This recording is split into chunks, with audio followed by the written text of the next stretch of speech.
I'm an addict named Chris.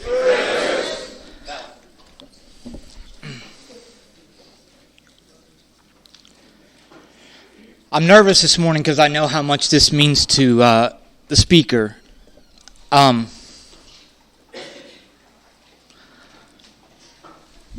If you didn't ask him this, you wouldn't know that Rick is a graduate from Harvard or that he's a world-class physician, because that's not what defines him. Rick is your speaker this morning because for over 2 decades, he's been clean. He's been living the Narcotics Anonymous program. He's been working and living the steps. He's been doing service to the newcomer at his home group on the area, the regional, and the world level. But that's not why I'm Rick's friend.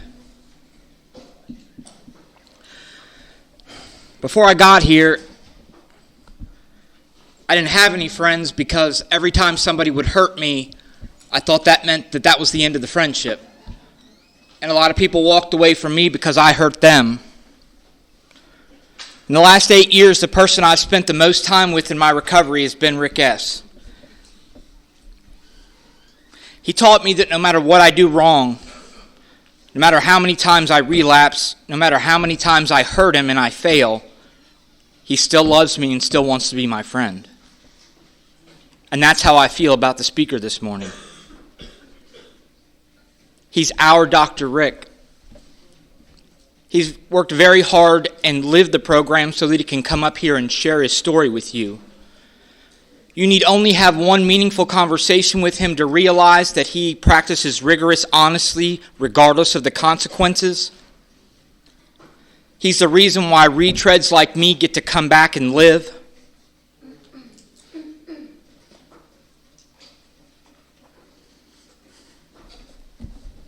Rick's my friend, and I love him. And I guarantee you that no matter how bad you want that cigarette or you want to talk to your neighbor, you'll miss something if you don't hear Rick's story. With that, I give you Rick S.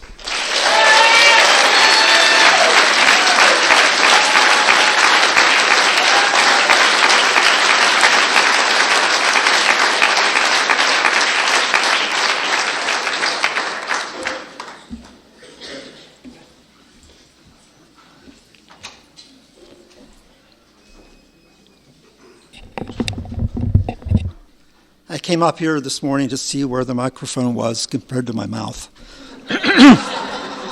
I am not a very loud speaker. When I speak in a normal voice, people can't hear what I say.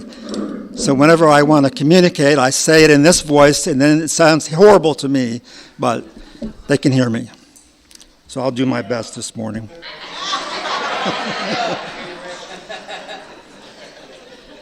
I am truly honored to be here, to be up here and speak. And there are people that you can't see whose shoulders I'm standing on. Those are the people who helped me early on and still help me stay clean. My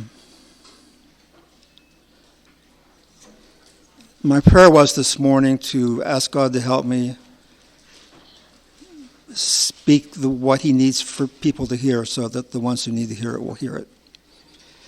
And when I was trying to think of things to start out with, something kept blocking it. I couldn't even do that. So here goes.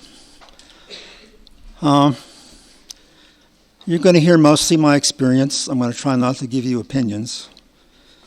I'm pretty good at that. My strength, of course, is my higher power and the fellowship. And my hope is this program.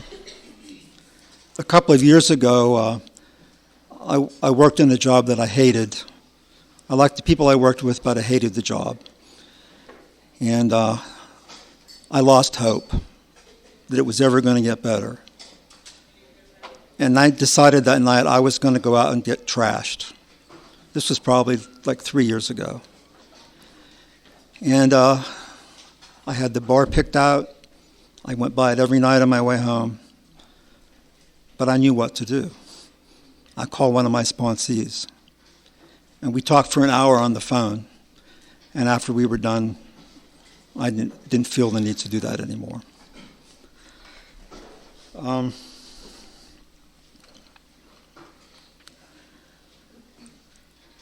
When I was 3 or 4 years old, my grandfather put his penis in my mouth and ejaculated down my throat. And it was like that big. And that's affected me in ways I really don't even know. And when I was 8 years old, another family member molested me a number of times. And I'm still really angry at that person. I've thought of the ways I could kill him. And if I think about it, talk about it in my head, that I can dredge up that anger. I like to chop him to pieces with an axe. But I'm not going to do that. I talked to him about it. He doesn't remember it, he says. And I realized that he couldn't handle me confronting him about it. So I let it go. And actually, our relationship is better now than it's ever been. And he has a lot of good qualities. What was happening was he was using me to practice on. I was the girl, I laid on my back, and he did what he did. I don't count the horrible David Morgan wine that my mother made me drink on New Year's Eve when I was in junior high and high school as using, because I didn't really want to take it.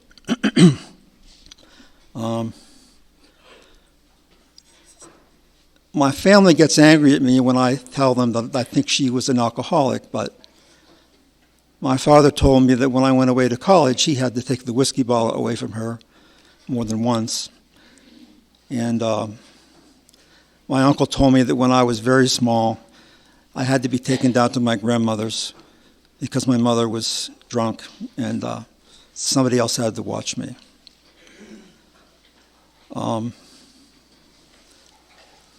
My father, on the other hand, would buy a case of beer for New Year's Eve, and there would still be beer left in it the next New Year's Eve.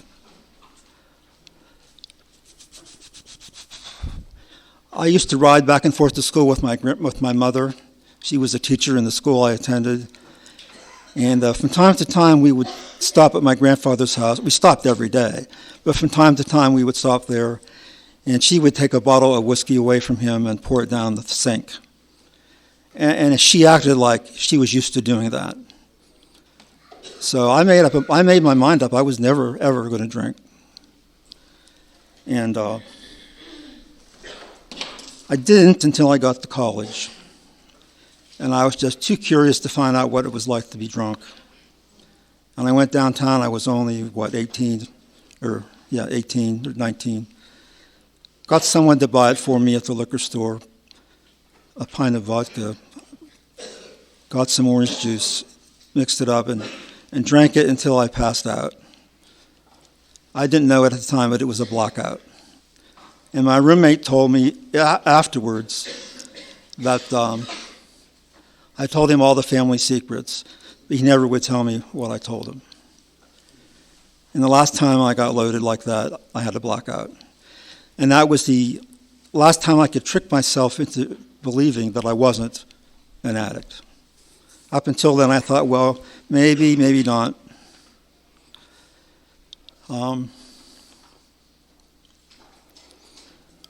I was the kind of drunk after that, I was the kind of drunk that fell asleep in the corner at parties. So it was no harm done to anyone but me.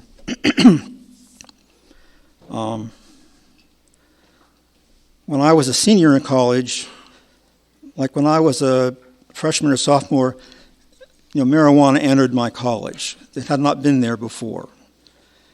And I was really curious about it. I asked 2 sophomores that lived next to me to get me high, and he did. We smoked hash. The light was a little redder in the room, Nothing else happened. I thought, there's really nothing to this. 1 year later, when I was in medical school, I was watching the Academy Awards with some friends, and somebody passed around a joint, and I got high as a kite. And I loved the feeling. And I never felt a need to go on from that because it made me feel just like I wanted to feel. And it always made me feel like that. I had one scary experience when I was in medical school. I was in a group of people. We were sitting around talking in somebody's room, and I began to see other people's faces instead of their faces. I saw faces that I knew and not the faces I was looking at. Somebody said maybe it was laced with ketamine or something.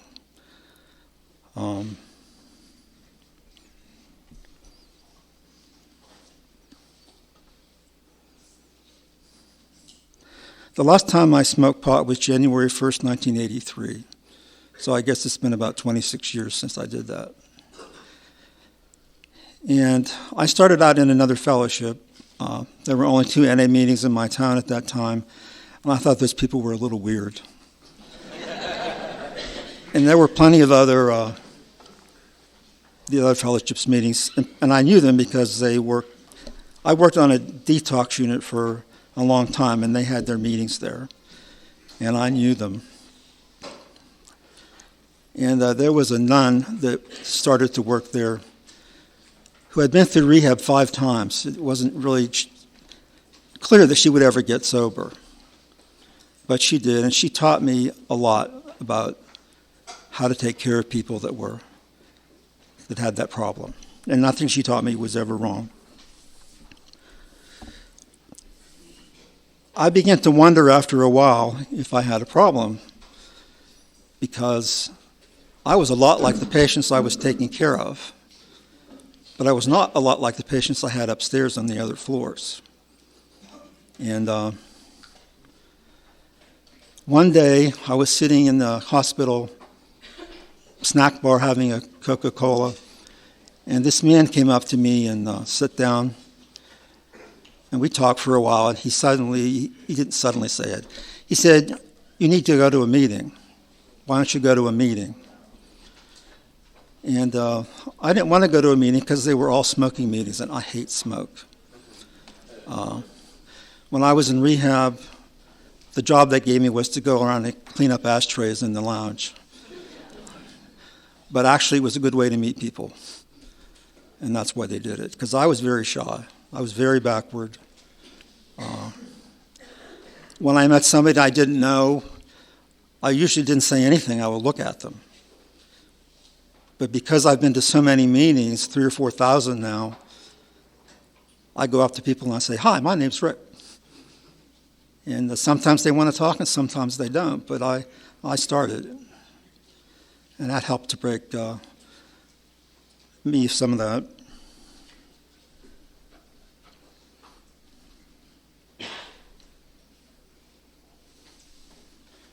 I lost my thoughts for a minute.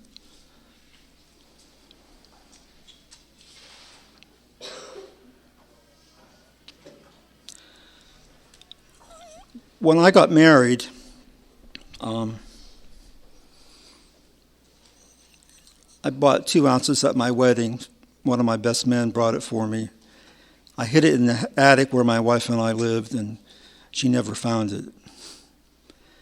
And I remember one day an insurance company called because I got some life insurance, and they wanted to know if I used any drugs, and I said, "Yeah, I smoke marijuana."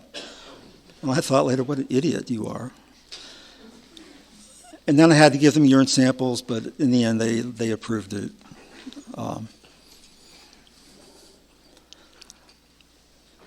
I didn't think that the drinking was a problem. I continued to have a beer or a glass of wine from time to time. And I remember picking up a 6-year medallion at the other fellowships meeting. And then later, when I realized that alcohol was a drug and I had a drug problem, I gave them back the coin.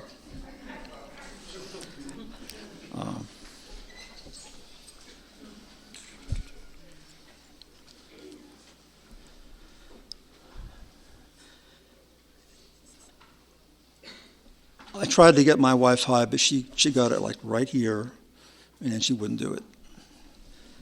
And that's probably a good thing, for her anyway. And actually, I got married in 1979, and 1983 was the last time I used that. So, and I didn't use a lot those last couple of years. But I used to pray every morning, please God, don't let me get high today. And I got high. And this went on and on and on and on. And I did stop using it, but I was a miserable human being. And I put myself on an antidepressant, 1 tablet 3 times a day. And I went to 3 meetings a week. And after a couple of months, I was able to stop taking the pills that I prescribed myself. She didn't want me to go to meetings. She wanted me to stay home. She thought I went to meetings to pick up men, which I didn't. But I had told her before I got married that I thought I was gay, and she knew all about that. And I swear to God that my psychiatrist at the time said to me, the longer you're with a woman, the more you want a woman and the less you'll want a man. That turned out not to be true.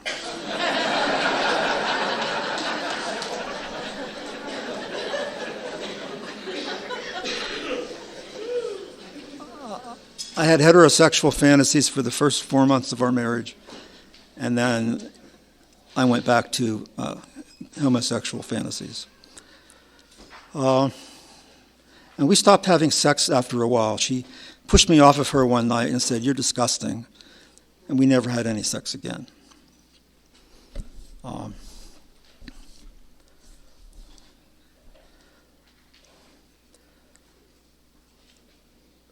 I went to South Dakota to a 1-week codependency treatment program. I don't remember when it was, but it was after I'd start going to meetings. And they did an exercise. We had to draw a family map of our family before we were born, when we were born, when we started grade school, when we started junior high, when we started college or whatever. And then we had to talk about it. And there was a block between age 6 and 12 that I didn't understand. I couldn't understand it. But what they did, they had me lie down on my back, kick my arms and legs like I was a baby, and I actually could see a yellow... Jesus.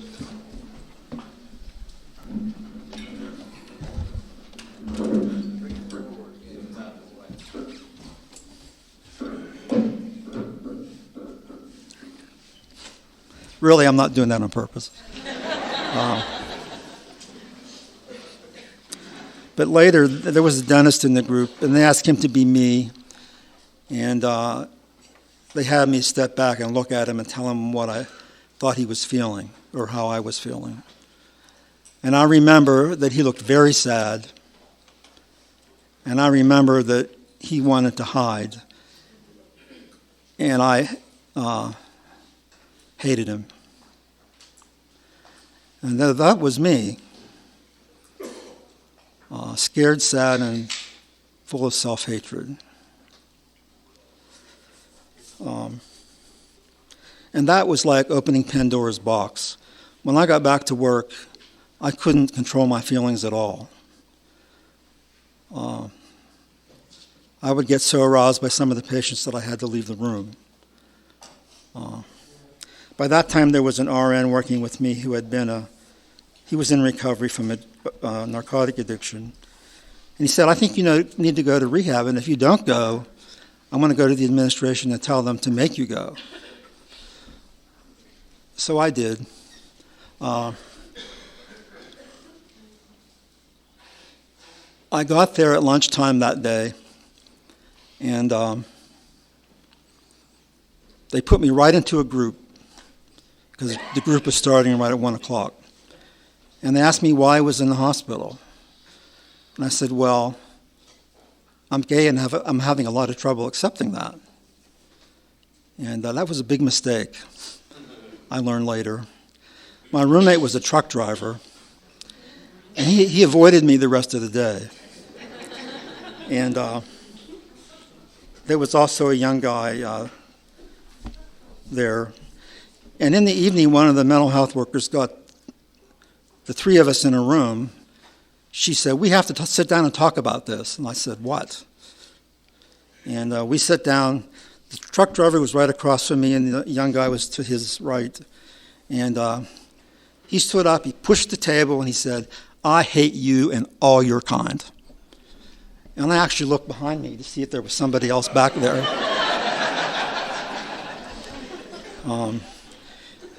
And he got discharged the next day.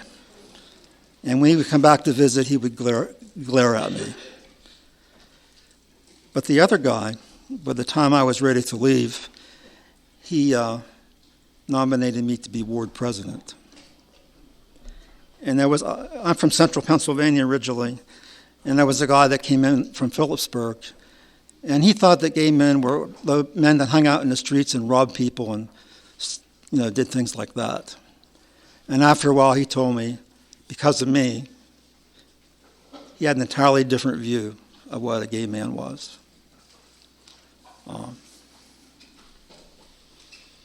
I was there for 6 weeks. I insisted that my family come for Thanksgiving dinner, which they did. My psychiatrist wouldn't let me out on Christmas Eve because the weather was bad. The roads were really icy. And my wife accused me of arranging that, which I didn't. But the staff put on a movie, the Jimmy Stewart movie, It's a Wonderful Life. And I found out later they put it out, they showed it because of me. That movie was for me to watch. And as you know, it's about how one man's life can make a big difference in a town. And I got the message.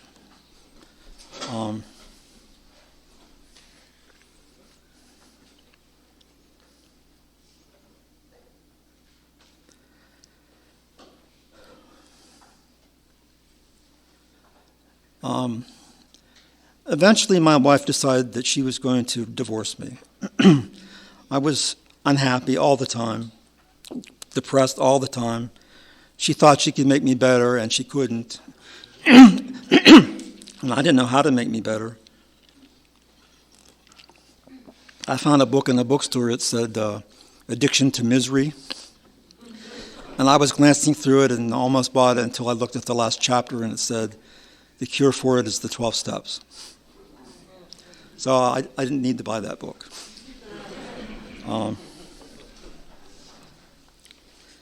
But that was probably the most painful thing I've had to go through. The day she told me she wanted a divorce, I just felt she had ripped out my heart. There was a hole here. I could feel a hole right here. And I went to church and I knelt down and prayed and did everything I could think of. It just didn't go away. It took me about 4 years to get over that. And I did it by getting up. I'm a Catholic. I got up every morning and went to Mass so I would get out of bed. And then I went to 3 meetings a day. I went to one at noon at a clubhouse. They had a grill, so I had a hamburger after the meeting. And then they had another meeting at 2 o'clock. And I went to 3 meetings a day for a long time. And the third meeting I went to at night. I remember at one of the meetings, this girl talking about how she ran around with her umbilical cord in her hand, looking for someone to attach it to. And I understood what that meant. I knew that I was dependent and I wasn't ready for any kind of relationship. I used to be angry at my wife for divorcing me, but afterwards I realized she did me a big favor.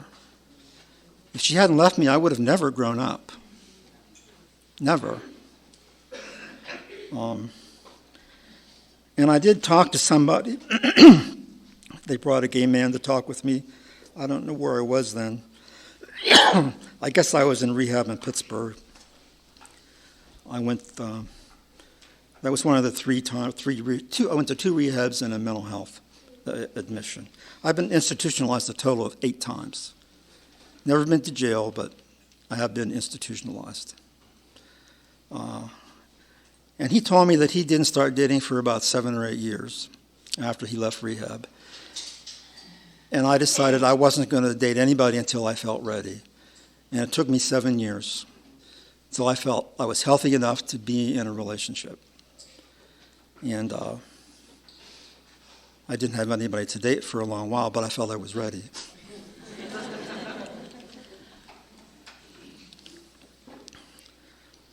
After my divorce, I moved to Pittsburgh.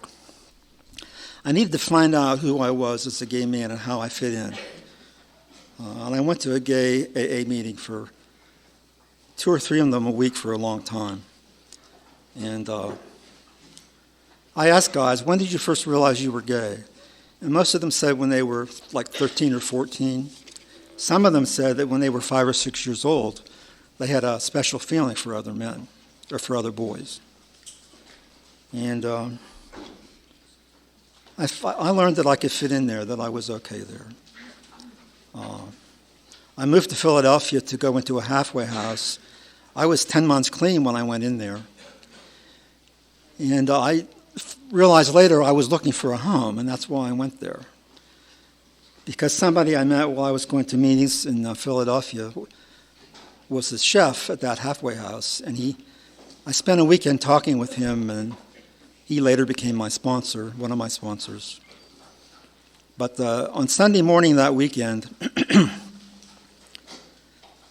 we were eating breakfast, and he said to me, like kind of offhanded way, he said, "Rick, you're like a man who's standing inside of a burning building, and instead of getting your ass out in the street, you're standing there thinking about the process of combustion and oxidation." And he had it right. I started giggling, and I didn't stop giggling for like 20 minutes. And when I finished giggling, he said, "You've just surrendered." Because before that, I was involved in intellectual fencing matches. There's nothing like intelligence in the service of denial. It's a pretty strong force. But after that, I was willing to listen to what anybody had to say to me. And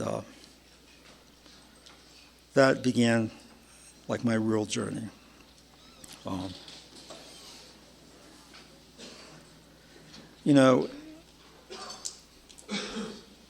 At the hospital I told you about before, the day after, a woman gave me, accepting the fact that I'm gay was a big deal to me. I did not want to be gay. But a woman gave me a magazine about a member of the Mormon church who went up to the top of a mountain. He had the same problem, prayed, and got married. And he thought that it would work out okay, but it didn't. He kept running to San Francisco on weekends and going to gay bars, and they finally got divorced. And in the end, she helped care for him when he got AIDS until he died. But after I read that article, I couldn't deny it anymore. I just laid on the couch and looked at the ceiling for about 2 hours. And one of the mental health aides was a really pretty young woman. And the next morning, I felt relief that I didn't have to be attracted to her anymore. I grew up believing that if you're a man, you have to be interested in women. And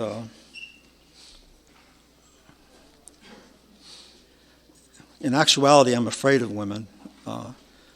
My mother, she was the enforcer in my family, and she used to beat me with a ruler. She was a teacher. And it wasn't all that many times, but I think maybe that's why I have a deep fear of women. I don't know. A social worker came to work with me once, and I could not remember her name for 6 weeks. And generally speaking, when I meet a woman, I can't remember her name. When I meet a man, in about 3 seconds, I can tell you what he's wearing, what he looks like, what color his hair is, all of that.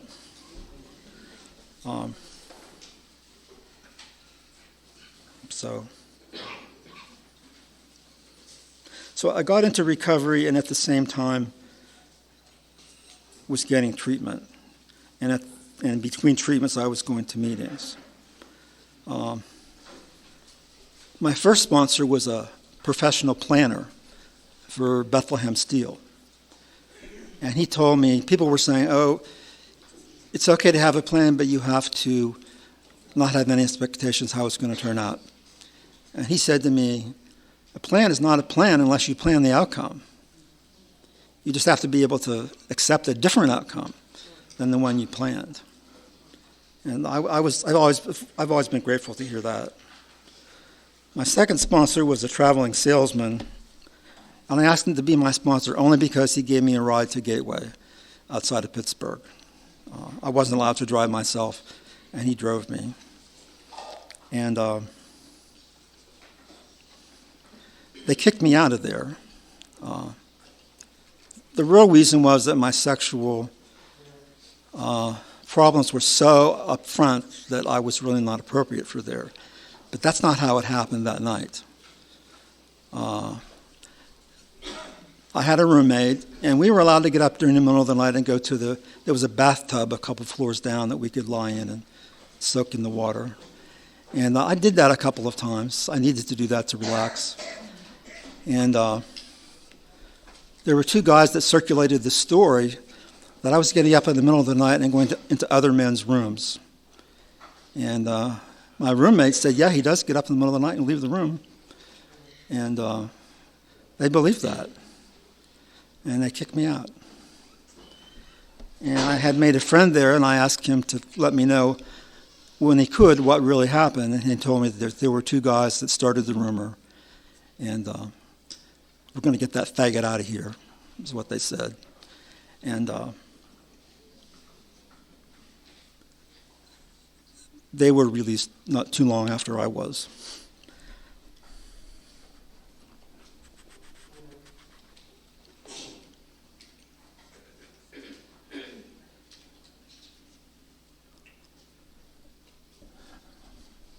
I went to my first meeting in 1986. I had been told by this guy that I ought to go. So there was a new non-smoking meeting that opened in town, and so I went to that one. I sat in my car outside for a long time. I was afraid to go down the steps to the basement.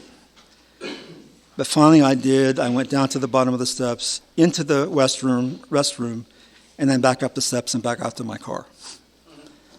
And I did it again, and I went back to my car. And then the third time I went down the steps, this guy comes out the door. He said, "Are you looking for a meeting?" I said, "Yeah, how did you know?" He said, "Well, we've seen you go back and forth past that window about 3 times now, and we thought that's why you were here."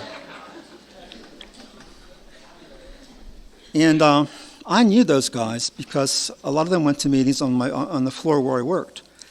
And my first words at my first meeting were, "Hi, I'm Rick, and I'm a doper." And they just looked astonished for about a minute, like maybe 5 seconds. And then they welcomed me and said, "We're glad you're here. Please sit down." And at the end of that meeting, I knew that I had found what I had been looking for my whole life. I was home and I knew it. And my experience after that and today is still the safest place for me to be is at a meeting. When I went to those first meetings, I was really surprised that I didn't have to perform to be there. Because in my professional life, I performed all day long. And I suppose in some ways my marriage was a performance. But I didn't have to do anything to be accepted. I just had to show up. And I really liked that. And the other thing was I didn't know who I was when I started there. I knew who I was as a professional person, but not as a person.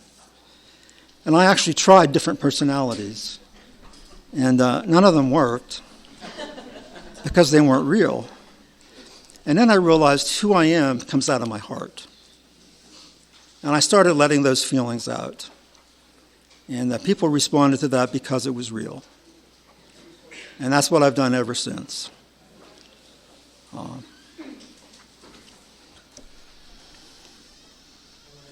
I didn't work any steps till I moved to Pittsburgh the first time, and I had a really wonderful sponsor. He took me through 4, 5, 6, 7, 8, and 9, and I finally understood why the steps were important. Because I thought I understood them because I could read them, and I understood what they said, but what I didn't understand was how to apply them to my life. And when I started applying the steps to my life, that's when I began to change. I remember back in the beginning how anxious I used to be all the time. And I would go to meetings, I would feel just that anxious. I didn't want to go. I wanted to quit. And people said, don't leave and miss the miracle. And I had no better alternative, so I stayed. And I do remember the day that in my prayer chair at home,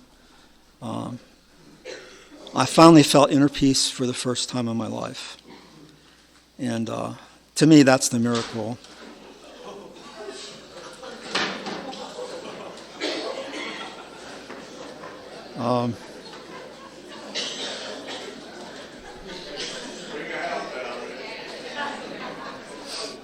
I value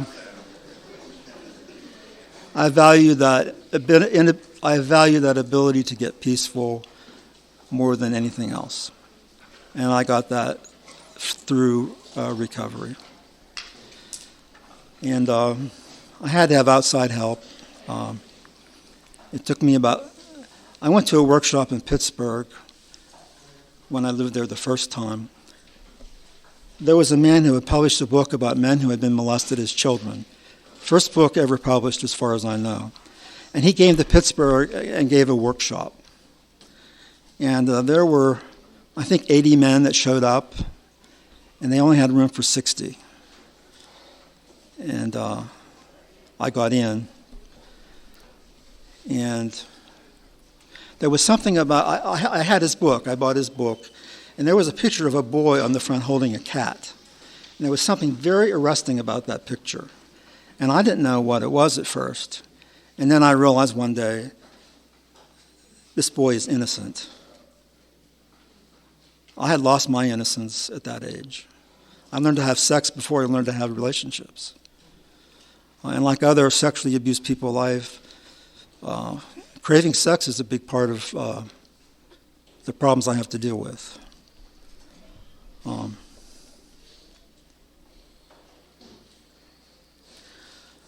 When I lived in the halfway house in Philadelphia, I moved out probably a little too early, according to the psychiatrist's wife that ran it. And I moved in with a friend of mine who turned out to be the most stingy person I've ever met.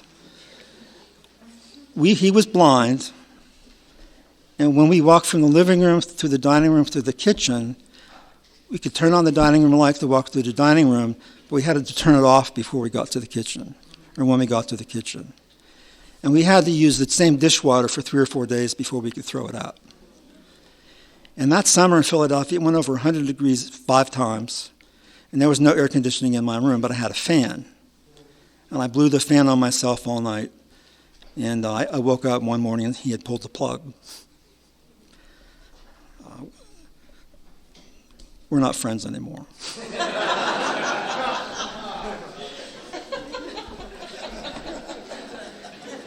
Anyhow, not a long time after that,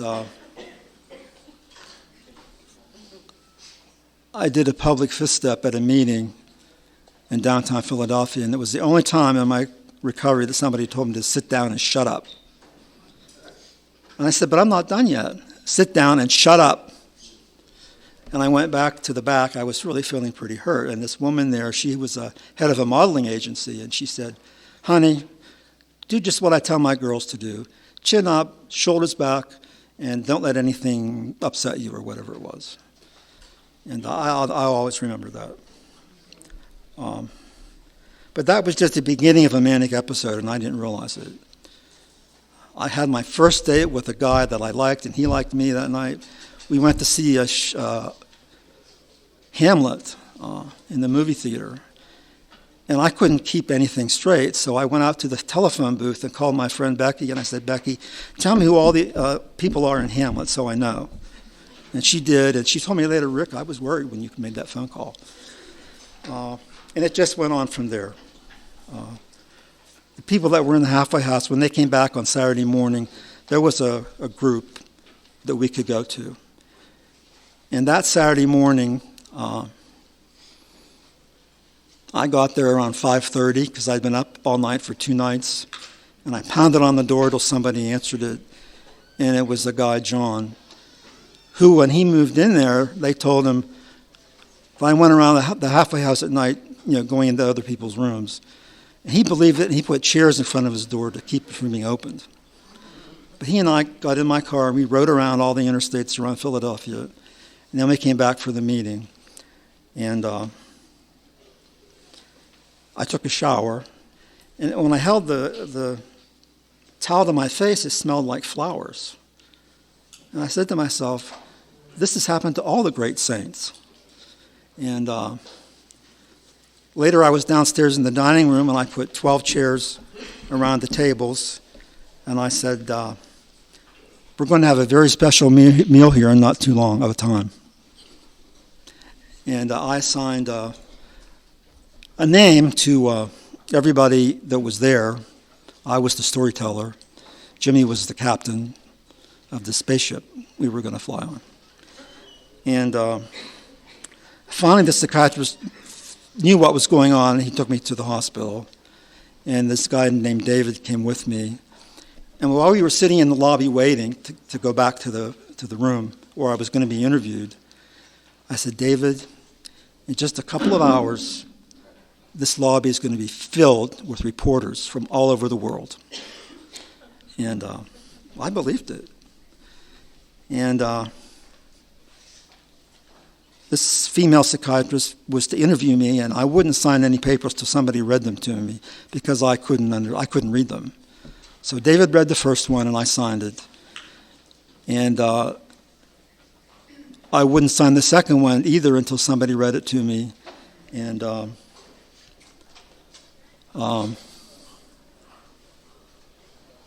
she wouldn't let me do that. And she went to get the security guards.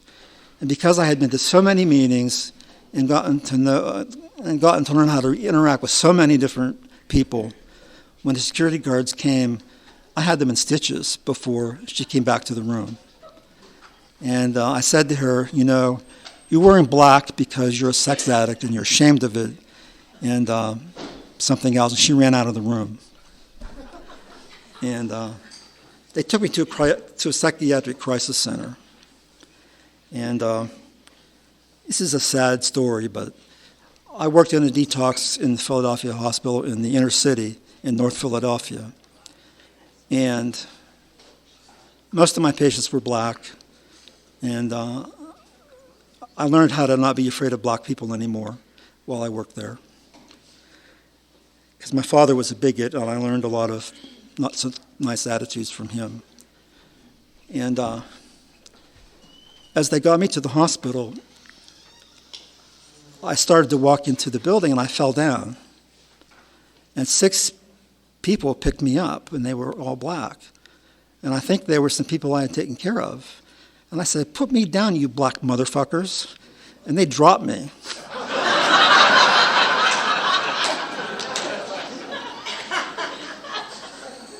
One amend I need to make is to go back to West Philadelphia and somehow make amends for that.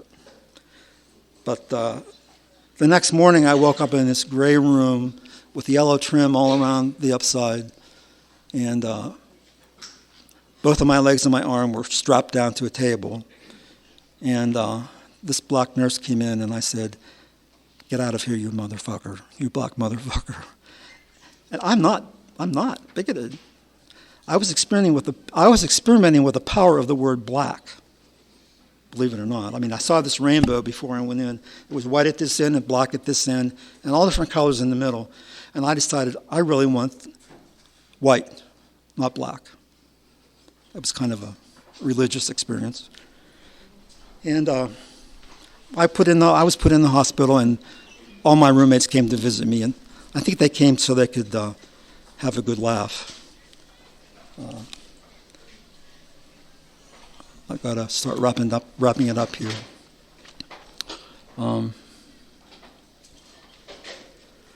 So I'm one of the people who has bipolar disorder for real. And after I was on medication for a while, I realized I had a steady mood deep down underneath that was never there before, and that I could count on it. And then I was able to do better. And I'm still on medication. And I don't miss dose. And then when I went to the World Convention in Atlanta, the Saturday night speaker talked about how people in the fellowship got on her because she was on medication. And I thought, if they picked her for the Saturday night meeting, it must be okay. So anyhow, I moved to West Virginia in 1993, and I went to work the day after Bill Clinton was inaugurated. And my job was to detox addicts, and then we had a treatment program. And I participated in that. My boss told me it was okay for me to share my story, so I would go to the meetings they had there, and that was just another attendee at the meeting.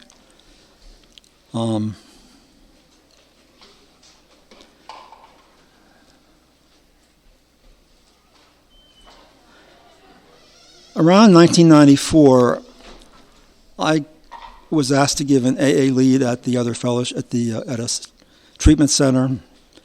People got admitted there for a year. It was really like the lost cases of West Virginia would go there. And I gave my lead, and he came up and said to me afterwards, he said, "That was a really good NA lead you just gave." I said, "Excuse me?" "That was a good NA lead." And we talked about it. And I asked my sponsor about it. He said, "Well, go to 3 meetings of each for a while and see what goes." And I did that. I went to 3 NA meetings a week and 3 AA meetings a week for 3 years.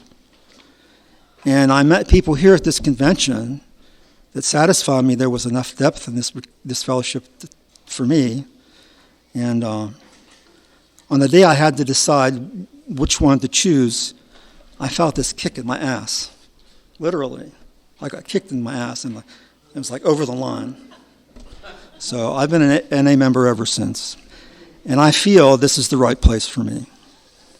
When I was out of work one year, I had to go to AA meetings at noon because there weren't any NA meetings at noon. And I didn't feel like I belonged there anymore. Because I never drank, for one thing, hardly.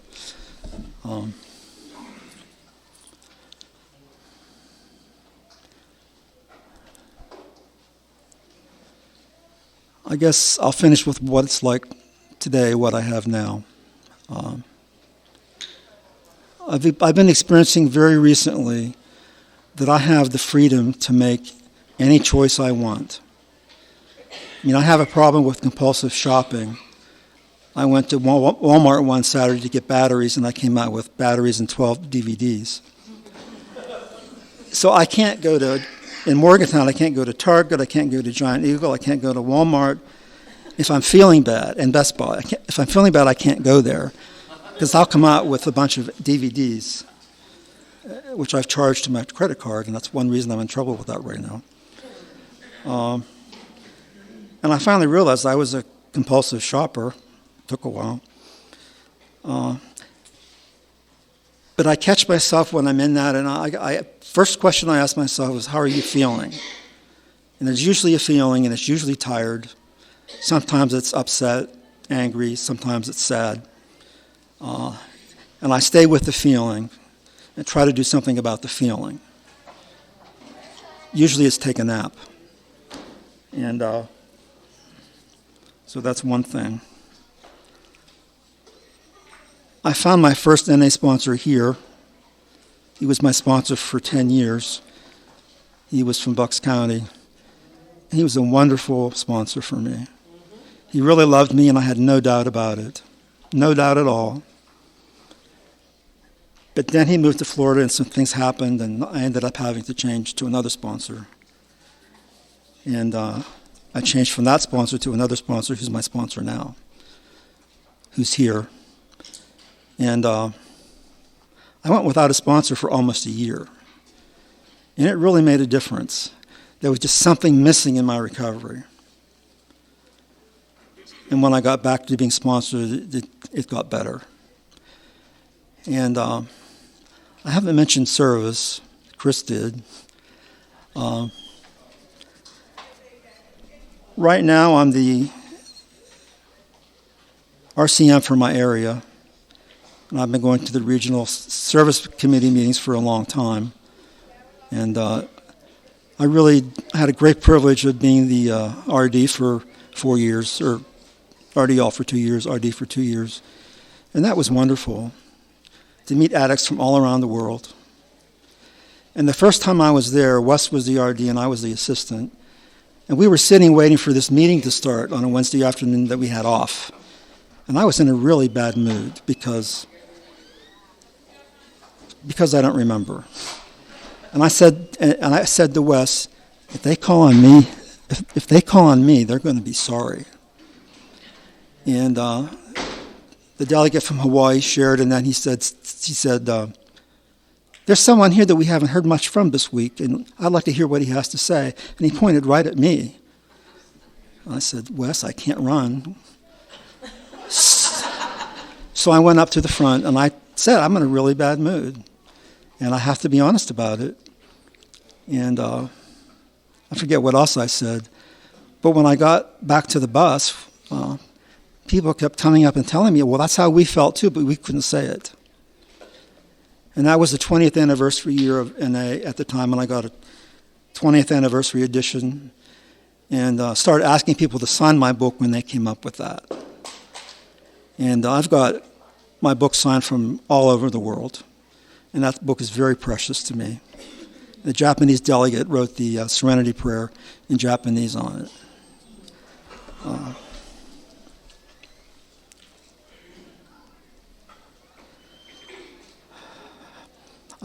I have, I think right now, 5 sponsees. I just got a new one a week ago. I told him to call me every day, and he didn't call yesterday or Friday or today yet. And I'm worried, because he told me the last time I talked to him he wanted to use really bad. And 2 of my sponsees have more clean time than I do. And it's been a really good experience. I have a tendency to try to take care of people, and that's not a good idea if you're a sponsor. What I need to do is show them the way and let them take it. And that's what I try to do. And I used to meditate in the morning before I went to work, and I got that feeling of deep peace. And the book I was using said, the challenge is to take that into the day with you. So I started going to work in that state of mind. And it made all the difference. Because I would be smiling and people would smile back at me. And I remember when I was regional chair, I sat in the meeting room one day and everybody was like talking really loud and whatever. And after I sat in my chair for a while, the whole room quieted down. And I guess it was me, I don't know. And one of my home group members told me one anniversary, he said, Rick, I admire your steadiness and calm.